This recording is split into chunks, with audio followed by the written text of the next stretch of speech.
સાથે તો તમને યાદ હશે ગાંધીનગરના બહિયલમાં જે બબાલ થઈ હતી આઈ લવ મોહમ્મદના પોસ્ટર્સને લઈને, એ બબાલ હજુ તો શાંત નથી થઈ। અહીંયા હજુ પણ અજંપા ભરી શાંતિ છે।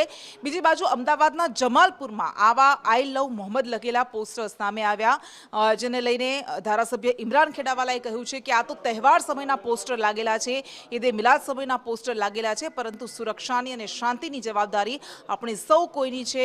જમાલપુર વિસ્તારમાં આવા પોસ્ટર્સ ઠેર ઠેર લાગેલા છે આઈ લવ મોહમ્મદના। જો કે આવા જ પોસ્ટર્સને લઈને એ પછી દહેગામનું બહિયલ હોય કે પછી ઉત્તર પ્રદેશનું બરેલી કે જ્યાં વિવાદ થયો હતો, ક્યાંક શાંતિ પણ સર્જાઈ હતી અને જમાલપુરમાં આવા પોસ્ટર્સ સામે આવ્યા છે, ત્યારે શાંતિ જાળવવાની અપીલ કરવામાં આવી ધારાસભ્ય ઇમરાન ખેડાવાલા તરફથી।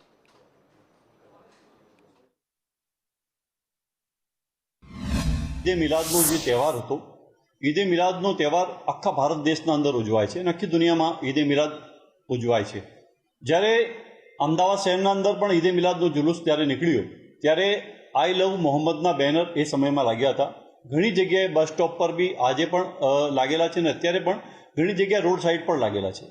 મારા જાણવા મુજબ જે પ્રમાણે અત્યારે કોઈ પણ જાતના બેનર નવા કોઈએ લગાડ્યા નથી, આ બેનર લાગેલા છે ઈદે મિલાદ સમયના જ છે।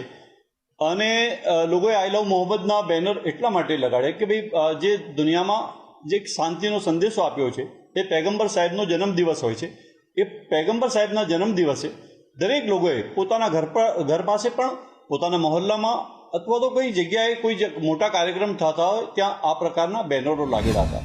થોડા સમય પહેલા ઈદે મિલાદ અને અત્યારે ચાલી રહેલો નવરાત્રિનો પર્વ જે છે તેમાં આ પ્રકારના પોસ્ટર જે છે તે અમદાવાદ શહેરમાં પણ હવે જોવા મળી રહ્યા છે।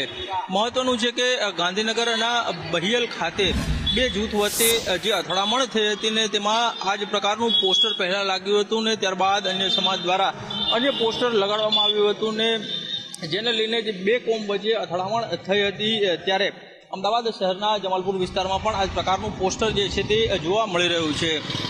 મહત્વનું છે કે શહેરના અન્ય કેટલાક વિસ્તારોમાં પણ આ પ્રકારનું પોસ્ટર લગાડવામાં આવ્યું હતું, જેને હટાવવામાં આવ્યા છે। ત્યારે હવે કોના દ્વારા આ પોસ્ટર અહીં લગાડવામાં આવ્યું છે તેને લઈને હજી કોઈ ચોક્કસ માહિતી સામે આવી નથી, પરંતુ બે કોમ વચ્ચે જે પ્રમાણે પોસ્ટર વોર થઈ હતી અને કોમી અથડામણ થઈ હતી તેને લઈને ગૃહ વિભાગે ગાંધીનગર જિલ્લામાં તો કાર્યવાહી કરી છે, પરંતુ જ્યાં જ્યાં આ પ્રકારના પોસ્ટર લાગ્યા છે તેને લઈને હવે કોઈ કાર્યવાહી થાય છે કે કેમ તે જોવાનું રહેશે।